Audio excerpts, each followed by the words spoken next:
형제들아, 내가 우리 주 예수 그리스도의 성령의 사랑으로 말미암아 너희를 권하노니 너희 기도에 나의 힘을 같이하여 나를 위하여 하나님께 빌어 나로 유대에서 순종하지 아니하는 자들로부터 건짐을 받게 하고 또 예루살렘에 대하여 내가 섬기는 일을 성도들이 받을 만하게 하고 나로 하나님의 뜻을 따라 기쁨으로 너희에게 나아가 너희와 함께 편히 쉬게 하라.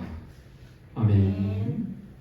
오늘 본문 말씀은 사도 바울이 고린도에서 로마 교회에 보내는 편지 말미에 이제 로마 교회 교인들에게 지금 기도 요청을 하고 있는 내용입니다. 사도 바울이 오늘 본문에서 세 가지 기도 요청을 하고 있습니다. 지금 사도 바울이 있는 위치는 고린도라고 했습니다.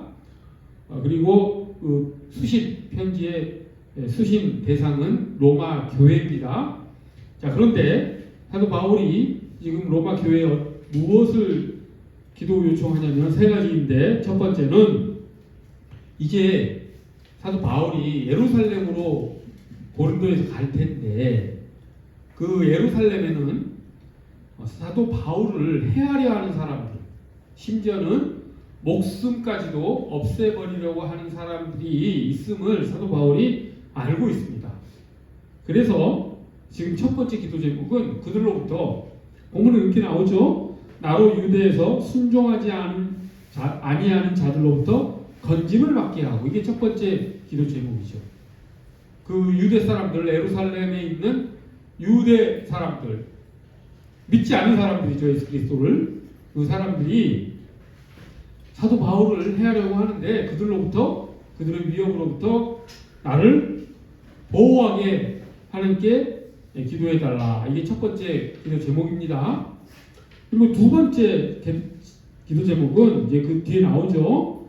또 예루살렘에 대하여 내가 섬기는 일을 성도들이 받을 만하게 하고. 이 두 번째 기도 제목은 지금 예루살렘 교회에 사도 바울이 헌금을 가지고 갑니다. 유럽 교회에서 빌립보 교회, 데살로니가 교회, 베레아 교회, 그다음에 또 고린도 교회, 또 소아시아의 에베소 교회 등에서 거둔 헌금을 가지고 그것을 예루살렘 교회에 전달하려고 합니다. 아마 추정컨대 그 당시 예루살렘 지역에 커다란 가뭄이 들어서 아마 가난한 사람들이 많이 생겼던 것 같습니다.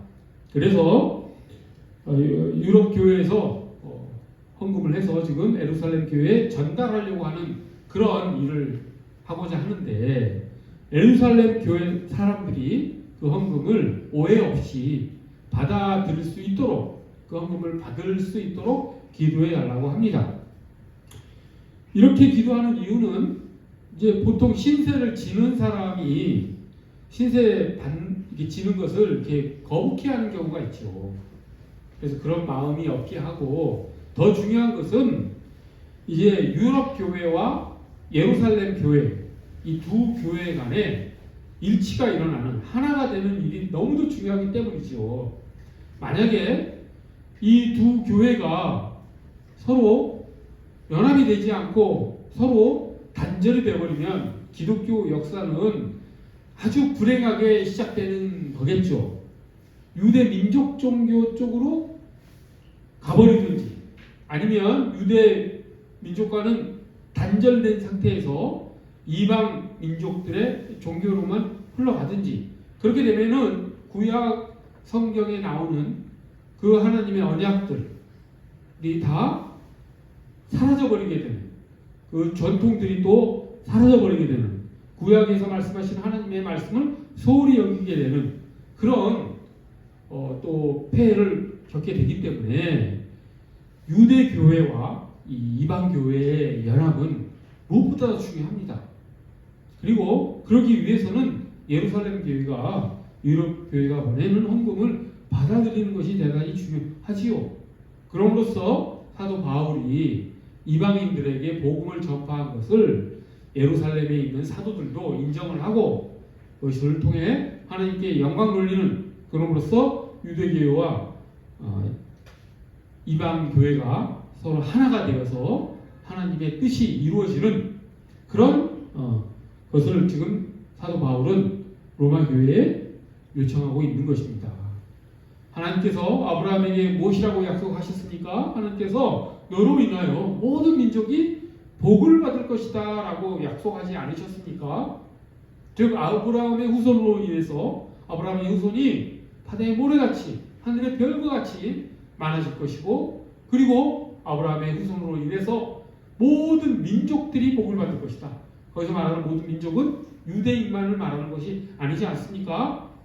그러니까 지금 사도 바울이 두 번째 기도 제목, 유대 교회가 유럽 교회의 헌금을 받아들이는 것은 그 하나님의 언약이, 즉 아브라함의 후손으로 인해서 예수 그리스도이시죠. 모든 민족이 복을 받게 하는 그 하나님의 언약이 이루어지게끔 하는 그런 기도 요청이라고도 할 수 있는 것이죠.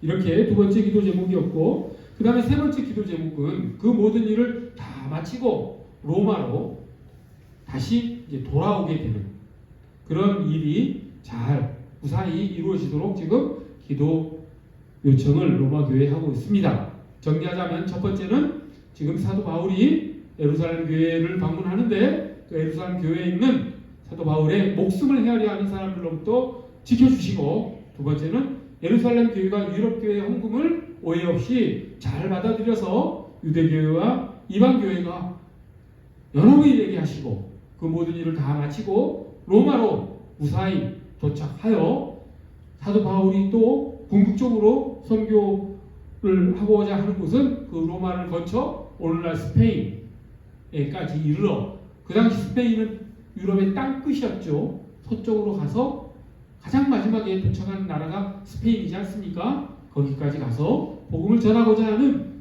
그 선교 여행의 여정을 잘 마칠 수 있도록, 그럼으로써 하나님의 나라가 확장될 수 있도록, 복음이 널리 전파될 수 있도록 하는 그런 기도를 사도 바울이 지금 로마 교회에 요청하고 있는 것이죠.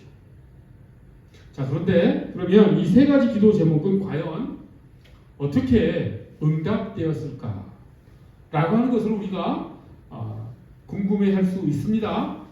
그리고 그에 대한 응답이 어떻게 이루어졌는지는 사도행전 20장에서 무려 28장까지 9장이죠. 9장 거의 9장에 걸쳐서, 성경에서 9장이면 상당히 긴 장절이지요.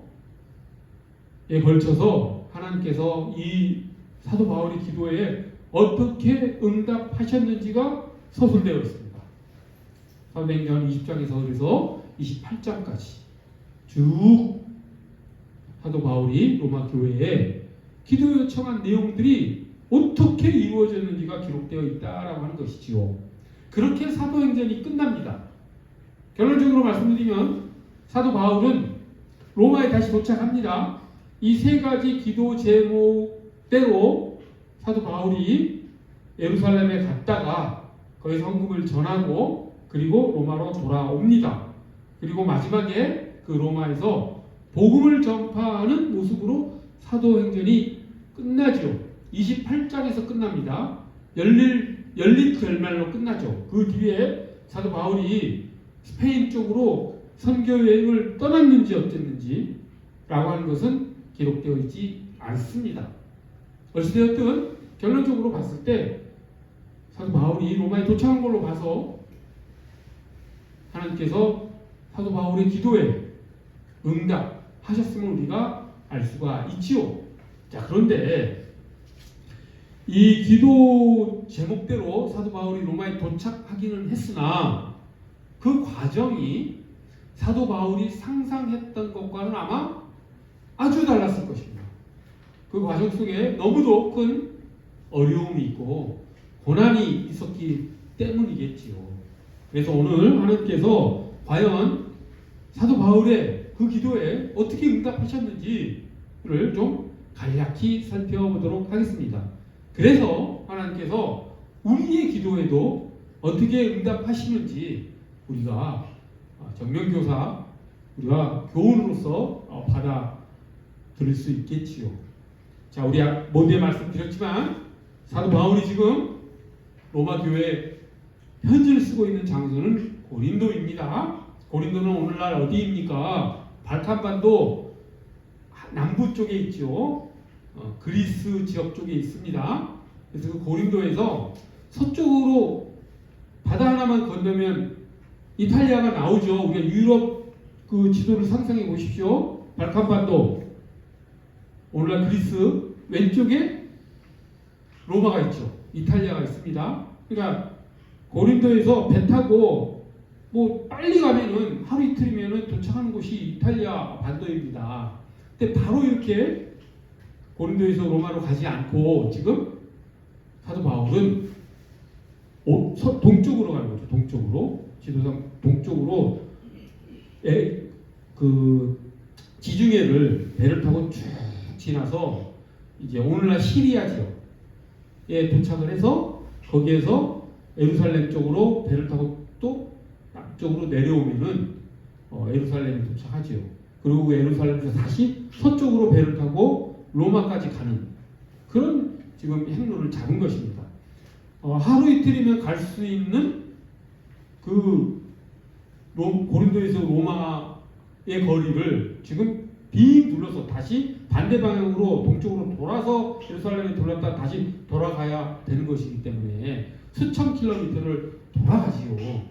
그래서 이 고린도에서 왜 그렇게 바로 로마로 가지 않고 예루살렘에 들렸다 다시 로마로 가려고 하는지는 말씀드렸지요.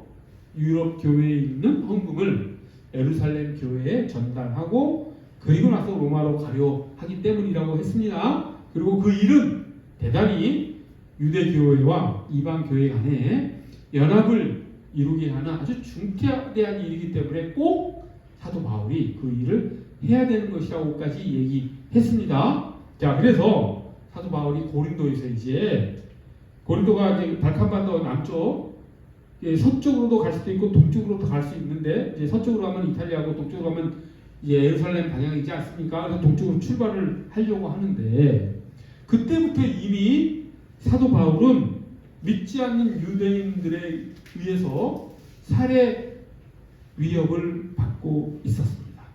그래서 배를 타려고 하는데 고린도에서 이제 시리아 방향으로 가는 배를 타려고 하는데 그 믿지 않는 유대인들이 바울을 살해하려고 하는 그런 공모가 있다라는 것을 눈치챕니다. 그래서 배를 탈 수가 없죠. 배를 타게 되면 어떻게 됩니까? 도망갈 곳은 아무 데도 없지 않습니까? 뭐 며칠이 걸릴지 몇 달이 걸릴지 모르는 그 긴 기간 동안 배 속에서 그 유대인들의 그 살해 위협을 어떻게 벗어나겠습니까? 사도 바울이 배를 타고 가는 것을 포기를 하고 다시 북쪽으로 올라갑니다. 북쪽으로 쭉 올라갔다가 다시 배를 타고 남쪽으로 내려와서 다시 동쪽으로 방향을 틀어서 예루살렘으로 가려고 했던 것이죠. 그래서 걸어서 다시 북쪽으로 올라가죠. 우리가 거기에서도 첫 번째 기도 제목에 대한 응답이 있었음을 알 수 있죠. 사도 바울이 지금 첫 번째 기도 제목이 무엇이었습니까? 유대인들의 살해 위협으로부터 유대인들이 바울을 해하려고 하는 그런 음모로부터 보호해 주십시오. 구원해 주십시오라고 하는 그 기도 제목에 대해서 하나님이 첫 번째로 응답하신 것이죠. 어떻게 사도 바울이 유대인들이 자기를 죽이려 한다는 것을 눈치챘겠습니까? 하나님의 보호하심이 아니면 그것을 알 수 없었겠지요. 그래서 무사히 그 배에 오르지 않고 육지로 해서 다시 북쪽으로 올라가서 빌립보로 올라갑니다. 중간에 당연히 그 2차, 3차 선교 여행 때 전도했던 교회들 다시 들렸겠지요. 그래서 빌립보에서 다시 배를 타고 건너 드로아라고 하는 곳으로 가서 거기에서 또 배를 타고 남쪽으로 쭉 내려와서 에베소 교회 장로들을 밀레도라고 하는 곳에서 만납니다.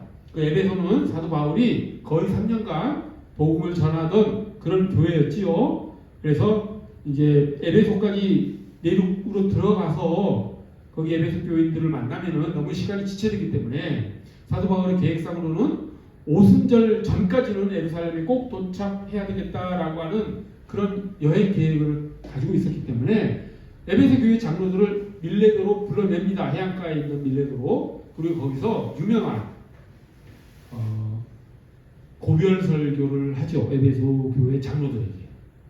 그래서 그들에게 내가 다시 여러분들을 보지 못할 것 같습니다. 하지만 나는 내 생명을 바쳐서라도 예수 그리스도의 복음을 전하겠습니다. 라고 하는 그런 고별 설교를 하고 그들과 눈물로 헤어지고 함께 기도하고 헤어지고 나서 이제 다시 그 밀레도에서 배를 타고 이제 다시 동쪽으로 향하지요.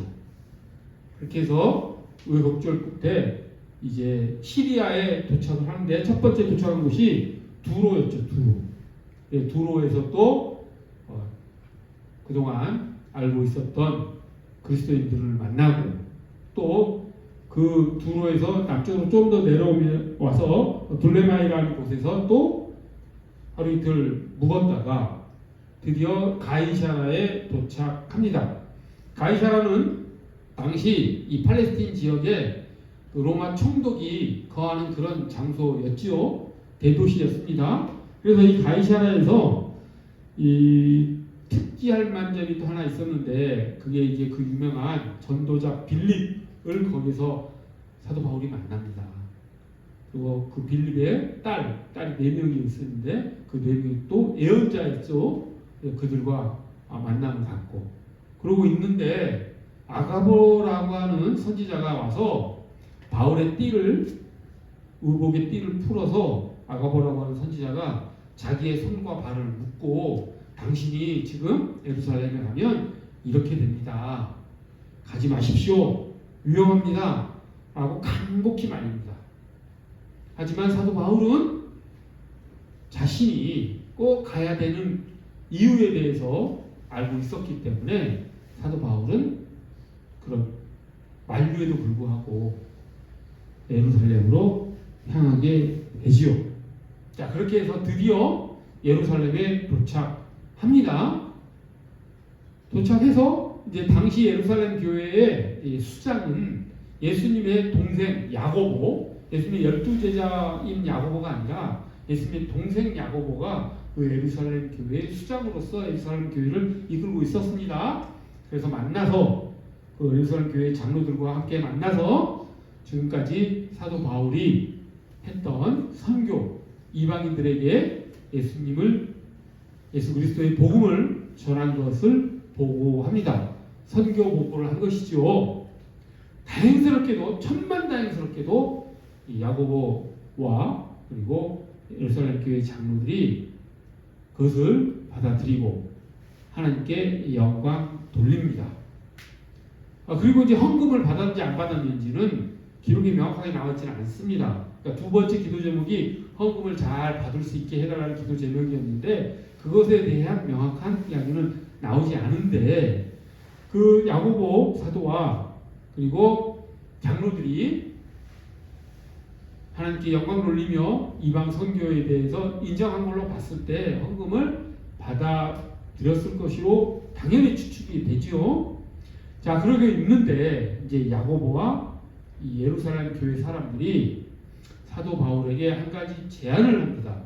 어떤 제안을 하냐면 지금 이 믿는 유대 사람들도 있고 믿지 않는 유대 사람들도 있죠. 근데 믿지 않는 유대 사람들은 사도 바울을 죽이려고 하고 그 다음에 믿는 유대인들도 사도 바울이 너무 유대 전통을 모세의 율법을 무시하는 것 아닌가.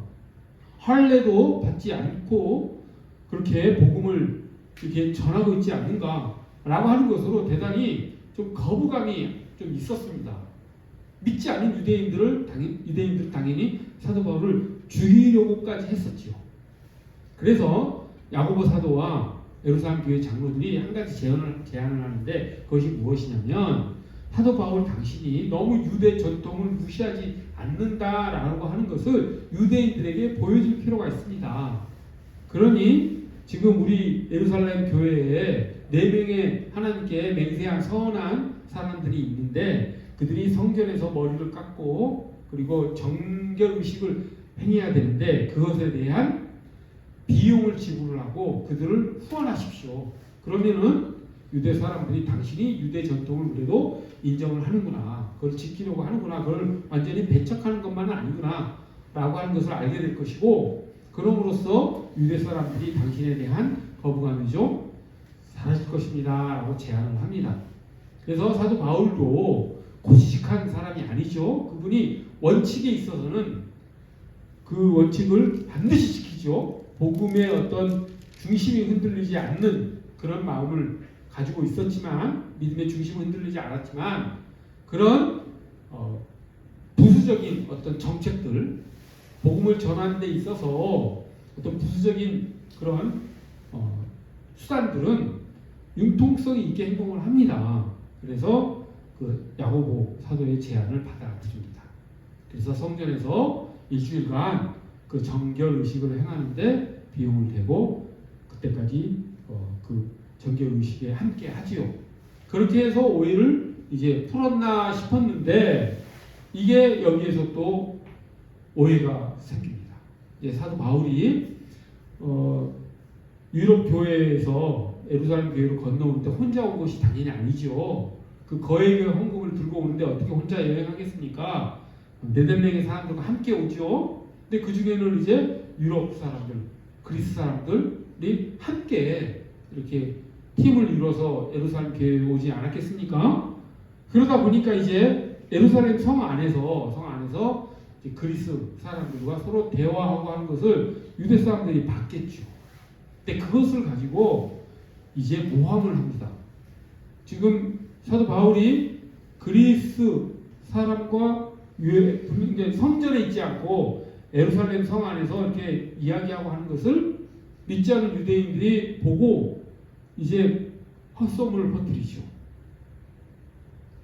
사도 바울이 이방인을 데리고 성전에 들어갔다. 성전에는 이방인들이 못 들어가지 않습니까? 이방인의 뜰까지만 들어가고 그 안에는 못 들어가는데, 사도 바울이 그리스 사람을 그 성전 안까지 데리고 들어갔다라고 모함을 해서 사도 바울을 성전에서 쫓아내고 성전 밖에서 사도 바울을 이제 폭동을 일으켜서 이제 돌을 던지고 폭행을 해서 어떻게 죽이기까지 하는 그런 소동을 벌이죠. 그렇게 옥신각신하고 있는데, 로마, 당시 이제 로마 군인들이 치안을 담당하고 있었죠. 예루살렘은 언제 그런 폭동이 일어날지 모르는 아주 위험한 도시였기 때문에 로마 병사들은 항상 거기를 순찰하고 돌아다니는 그런 곳입니다. 성전도 로마 병사들이 아주 눈에 불을 켜고 감시하는 그런 장소였지요. 그러니까 그렇게 소동이 일어나니까 당연히 로마 병사들이 그 소동이 무슨 일인지 알아보러 군대를 끌고 옵니다. 천부장이 옵니다. 1000명의 로마 병정을 통솔하는 고위 장교지요. 천부장이 그래서 어떻게 된 일인가 해서 사도 바울을 붙잡아서 로마 병영 안으로 데리고 갑니다. 일단 사도 바울의 목숨은 살려줘야 되기 때문이죠. 어떻게 된 일인지 알아보기 위해서는 이제 병영 안으로 안전하게 사도 바울을 인도해야 되겠죠. 그런데 이제 로마 병사들이 그 사도 바울을 병영으로 끌어가는데 곱게 끌어가지는 않습니다.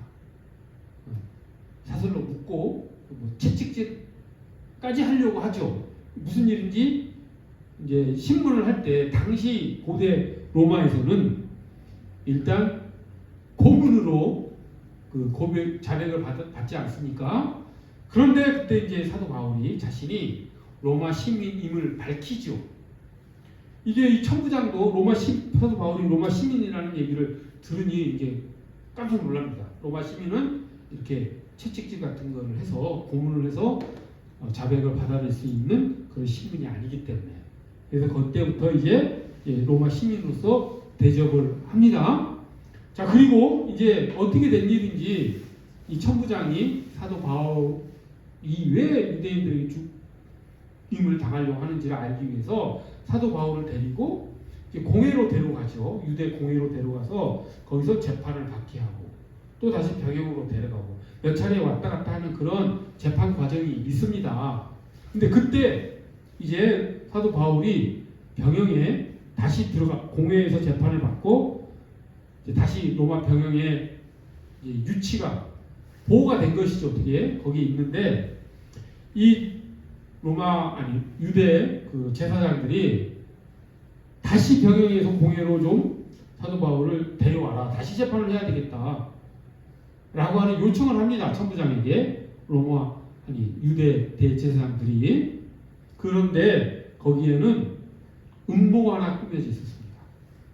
그때 이 유대인들 중에서 한 40여 명이 나는 사도 바울을 죽이기 전까지는 먹지도 마시지 않겠다 라고 맹세하면서 사도 바울을 죽이겠다라고 결의한 40여 명의 유대인들이 있었습니다. 그래서 그들이 대제사장들에게 이야기를 하죠. 다시 로마 병영에서 공회로 사도 바울을 데려오십시오. 그 데려오는 과정에서 우리가 사도 바울을 암살하겠습니다 라고 대제사장이 얘기를 합니다. 근데 여기서 두 번째 또 하나님의 응답이 나타나지요. 그렇게 음모를 꾸미는 것을 누가 듣냐면 사도 바울의 조카가 듣습니다. 사도 바울이 로마 병영에서 공회로 오는 과정에 내복해 있다가 그것도 40명이나 되는 사람이 사도 바울을 죽이기 전에는 먹지도 마시지도 않겠다라고 맹세한 사람들이 내복해 있다 사도 바울을 죽이려고 한다 라고 하는 것을 조카가 듣습니다. 그래서 그 조카가 사도 바울에게 얘기하고 사도 바울이 백부장에게 얘기하고 백부장이 천부장에게 얘기해서 그 음모를 이제 로마 천부장이 알게 해서 로마 천부장이 그것을 알고 그때 만약에 유대인들에게 사도 바울이 암살당하면 로마 천부장의 입장에서는 큰 일입니다. 왜냐하면 로마 시민이 암살당하면은 그건 크게 이제 이탈리아에 있는 로마 황제로부터 아마 처벌을 받을 수 있는 그 아주 큰 일이기 때문에 이거 안 되겠다 싶어서 그 천부장이 그 병사들에게 안 되겠다. 이 사도 바울을 예루살렘에 계속 두어서는 안 되겠다. 로마 총독이 있는 가이사라로 보내라. 라면서 그것도 호위병이 숫자가 무려 보병이 200명, 기병이 70명, 그리고 기병이 마병이죠. 기병이 70명, 창병이 또 200명, 그러니까 한 470명이나 되는 어마어마한 군대를 통해서 사도 바울을 호위를 해서 가이사라로 데리고 갑니다. 그 정도로 위급했던 상황이었던 것이죠. 여기서도 우리가 무엇을 또 볼 수 있습니까? 하나님께서 사도 바울을 보호하셨구나. 그때 하필 어떻게 사도 바울의 조카가 그 사도 바울을 죽이려고 하는 음모를 듣게 되고 그것을 바울에게 이야기하고 또 천부장이 그것을 듣고 그 많은 병사들을 포위시켜서 사도 바울을 가이사라로 무사히 또 압송했는지 이런 것들을 통해서 하나님께서 그 사도 바울을 뒤에서 배후에서 보호하고 계심을 그리고 기도에 지금 응답하고 계심을 우리가 확인할 수 있지요. 그래서 가이사라에 도착을 합니다. 가이사라는 이제 로마 총독이 거주하는 것이죠. 거기서 이제 팔레스틴 그 지역을 다 통치를 합니다. 그래서 거기서 또 재판을 받지요. 그래서 벨릭스라고 하는 총독이 있었는데 그 당시에 그 벨릭스가 아무리 재판을 해봐도 사도 바울이 죄가 없는 것 같습니다. 그래서 이제 풀어주면 되는데 이 벨릭스라는 사람이 상당히 간교한 사람입니다. 함부로 이제 자기가 사도 바울을 풀어줘 버리면 유대 대제사장들, 유대 장로들에게 밉보이지 않겠습니까? 그러면은 이 유대의 대제사장과 장로들이 로마 당국에 또 고발을 할 수 있거든요. 지금 총독이 제대로 유대인 쪽을 통치를 못합니다. 라고 또 고발을 할 수 있기 때문에 유대인들의 비위를 상하게 할 필요는 없죠. 벨릭스 입장에서는. 그래서 유대인들의 눈치도 보고 그렇다고 해서 사도 바울이 죄가 없으니 처벌도 못하고 그래서 그냥 감옥에 가둬둡니다. 그렇게 시간이 한 2년이 지나죠. 그리고 로마 총독도 바뀝니다. 벨릭스에서 베스토. 그리고 이제 베스토가 와서 또 이 바울 문제를 또 가지고 재판을 해야 되지 않겠습니까? 너무 감옥에다 오래 잡아뒀으니까. 그래서 이제 베스도가 제안하기를 사도 바울에게 우리 예루살렘에 같이 가서 예루살렘에서 우리 재판 한번 받아봅시다. 이렇게 제안을 합니다. 근데 사도 바울은 알죠. 자신이 예루살렘에 가서 예루살렘 공회에 가서 제사장들에게 재판을 받으면 자기가 그 중간에 암살당할 위험이 있다는 것을 사도 바울이 압니다. 그렇기 때문에 사도 바울이 거기에 대해서 제안을 받아들이지 않고 나는 로마 시민으로서 황제에게 재판을 받겠습니다 라고 상소를 합니다. 이제 로마 총독 입장에서는 로마 시민이 황제에 대한 재판을 상소했기 때문에 어쩔 수 없이 베스도를 할지라도 로마 총독이라 할지라도 사도 바울을 어디로? 로마로 보내야 합니다. 그래서 로마에서 사도 바울이 로마 황제의 재판을 받을 수 있도록 바울이 로마 시민이기 때문에 그런 권리가 있었던 것이죠. 그래서 로마로 압송을 하지요. 자, 이렇게 해서 무려 예루살렘에 도착해서 다시 로마로 출발하는데 3년이 넘는 시간이 지났죠. 그렇게 해서 사도 바울이 로마로 가기는 가는데 어떻게 갑니까? 제수의 신분으로 가죠. 당시 제수가 로마로 압송되기 위해서는 로마 병사들이 그 바울을 이렇게 사슬로 묶어서 이렇게 끌고 가는, 배에다 태워서 가는 그런 시스템이 있었죠. 그래서 배를 타고 이제 가이사라에서 로마까지 배를 타고 갑니다. 드디어 로마로 가긴 가는데 사도 바울이 로마에 도착하게 되는 그 과정이 자신이 상상하지도 못했던 일이죠. 어떻게 자기가 죄수의 신분으로 로마 병사들의 압송을 받아서 로마에 갔다고 생각했겠습니까? 하지만 어쨌든 하나님께서는 로마에 도착할 수 있도록 기도 요청했던 것에 대해서 하나님이 또 응답해 주신 것이죠. 그래서 죄수의 신분으로 로마 병사의 압송을 받아서 로마로 갑니다. 배를 타고. 근데 단순히 거기서 배를 타고 바로 로마에 무사히 도착한 것이 아니라 중간에 지중해 그 바다에서 유리울로라고 하는 광풍, 그러니까 태풍이죠. 태풍 비슷한 것을 만나서 배가 완전히 파산을 합니다. 그래서 수십 일 동안 사람들이 이제 희망을 완전히 잃고 이제 우리는 죽었다라고 다 생각할 정도로 아주 큰 태풍을 만나서 이제 다 죽을 위기에 처했는데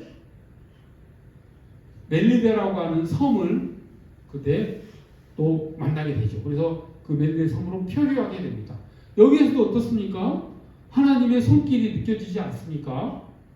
무사히 로마에 도착하게 해달라는 사도 바울의 그 기도에 대해서 하나님께서 또 그 죽을 위기에 처한 그 배 안에 276명의 다른 사람들도 타고 있었는데 그 사람들의 목숨을 하나님께서 다 구해주십니다. 멜리데 섬에 표류하게 해서. 그래서 배는 완전히 낙파해버리고 배에 싣고 있던 모든 짐들도 다 버리고 그리고 그 멜리데 섬에 상륙을 합니다. 그래서 멜리데 섬에서도 아주 재밌는 일이 벌어지죠. 이제 멜리데 섬에 도착하니까 그 섬에 살고 있는 원주민들이 그래도 그 사람 원주민들이 대단히 선한 사람들이었던 것 같습니다. 그래서 그 표류한 그 276명의 사람들에게 식량도 제공하고 따뜻한 불도 피워주면서 그들을 이렇게 보호해 주는데 사도 바울이 그 이제 모닥불을 피우는데 장작을 이렇게 가져와서 모닥불에 넣어야 되지 않습니까? 근데 그런 과정에서 사도 바울이 장작을 들어서 모닥불 쪽으로 옮기는데 뱀이 사도 바울을 콱 물어버립니다.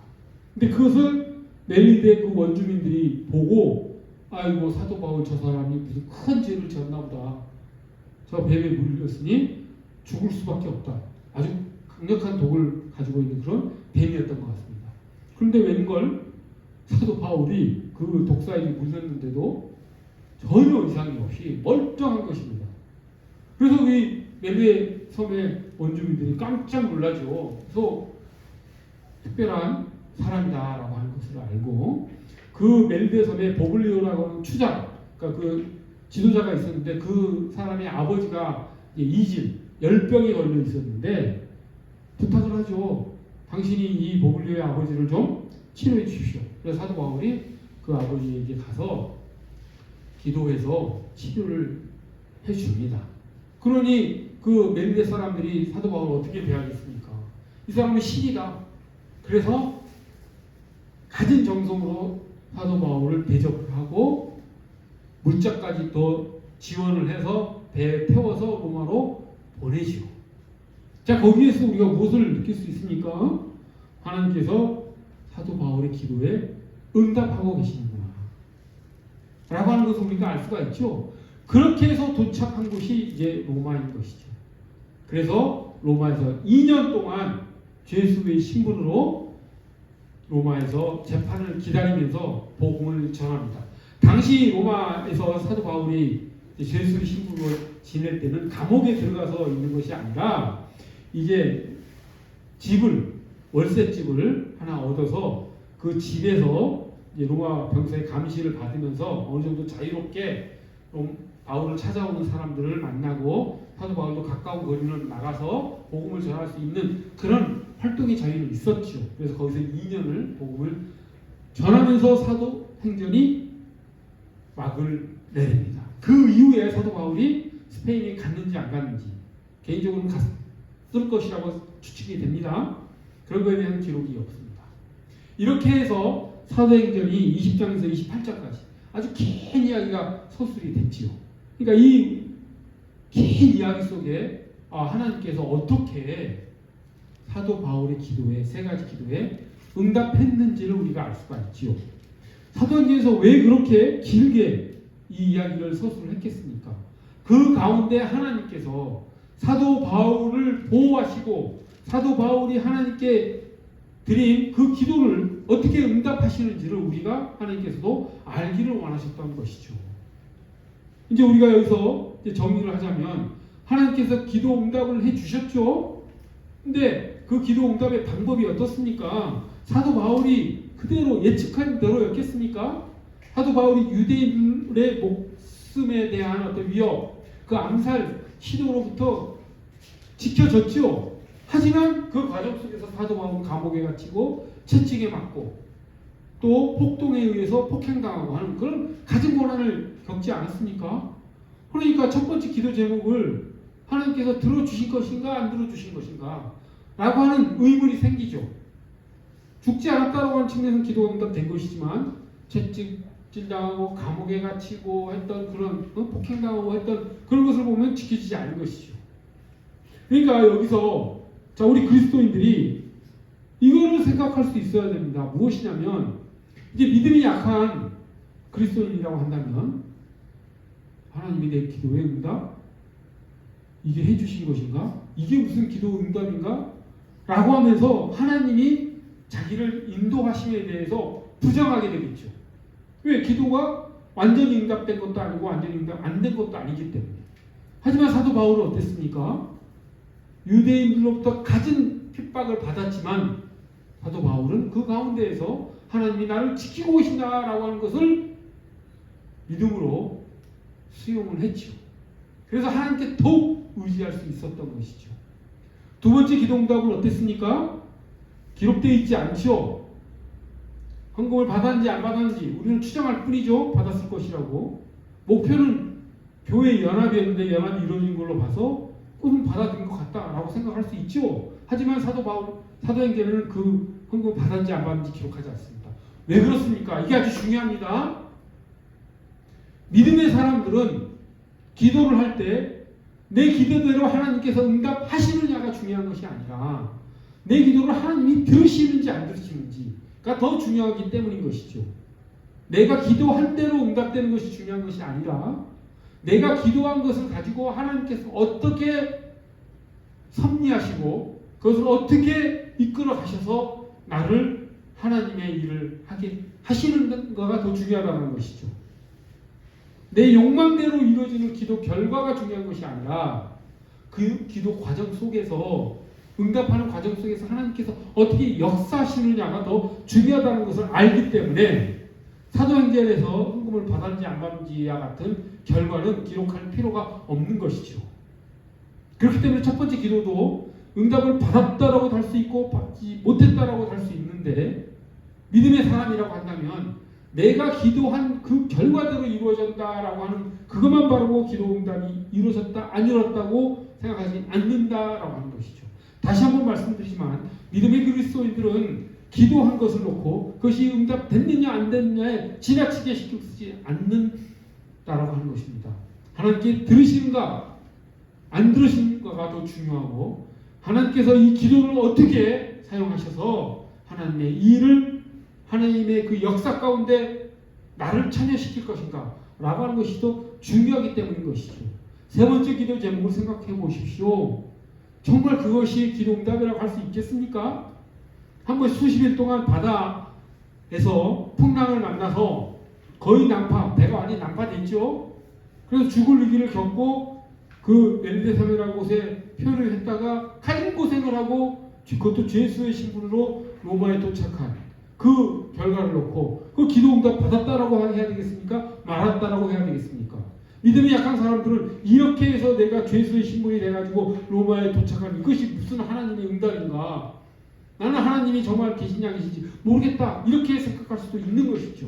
하지만 그렇지 않습니다. 믿음의 사람들은 사도 바울은 그 가운데에서도 하나님이 자기를 인도하셨음을 믿고 죄수의 신분으로 로마에 2년이나 거하면서 거기서 예수 그리스도의 복음을 전하는 그런 놀라운 선교 사역을 진행하지요. 이것이 그리스도인들이 기도를 하고 그 기도를 통해서 역사하시는 하나님과 맺어가는 관계 속에서 하나님의 일에 참여하는 그런 과정이라고 하는 것. 그렇기 때문에 사도행전 20장에서 28장 이 아주 긴 서술을 하고 있는 것이다. 하나님께서 사도 바울의 기도에 어떻게 응답하셨는지를 하나님께 이렇게 자세하게 서술하게 하셨다라고 하는 것을 우리가 알 수 있는 것이죠. 우리도 하나님께 마음껏 기도했으면 좋겠습니다. 하지만 그 기도의 결과를 놓고 우리가 너무 민감하게 그 결과만 바라보는 것이 아니라 우리 기도가 어떻게 하나님께서 받으시고 어떻게 그 기도를 응답해 가시는지 그 과정에 더 집중했으면 좋겠습니다. 그리고 그 과정 가운데 하나님께서 우리를 성장시켜 나가시고 우리를 그리스도의 장성한 분량이 충만한 데까지 인도하시는 흠이 없도록 우리를 인도하시는 그 하나님의 손길에 우리가 믿음으로 반응하기를 간절히 소원합니다. 기도하겠습니다. 거룩하고 자비로우신 하나님 아버지, 하나님께서는 언제나 우리 기도를 들으시고 그 기도를 받으시고 우리 생각대로 기도에 응답하지는 않으시지만 하나님의 섭리로 하나님의 역사식으로 응답하심을 저희가 이제 깨닫게 되었습니다. 하나님, 하나님의 그 응답 과정에 저희가 순종하며 믿음으로 반응할 수 있도록 저희가 하나님의 일에 믿음으로 참여할 수 있도록 저희를 인도하여 주시옵소서. 사도 바울이 그랬던 것처럼 우리도 그렇게 살아가기를 간절히 바라오며 귀하신 예수 그리스도 이름 받들어 기도